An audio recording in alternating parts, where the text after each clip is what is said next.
I wanted to go over a couple of the directions in the socialization paper that sometimes students don't pay attention to. One of the things is the headings. So if you've already turned it in, please go back and make sure you add your headings if you haven't already. But the beginning of the paper, you're going to talk about your family.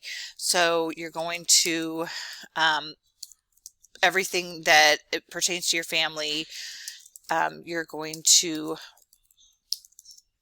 write here. Then you're going to go, I believe the next one is community, and then the next one is school. So you're going to write under each of the headings.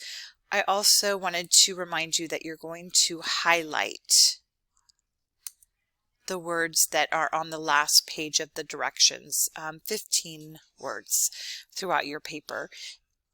Make sure you don't underline. I know I said in the directions you can underline it, but if you look here, you can see it's much harder for me to see the 15 words underlined than it is to see the highlights. That makes it so much easier for me, and I've got quite a few of these to read. So since I have 3 sections of CV30 this semester, so I want to make sure that I do that, and I do read every word of your papers.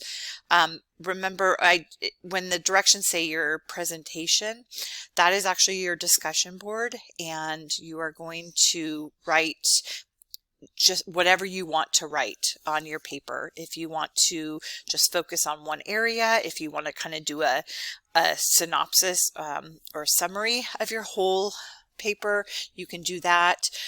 Whatever you want to do, just know that your classmates will be reading that. So if there's something that you don't want to share with your whole class, do not write it in the discussion board.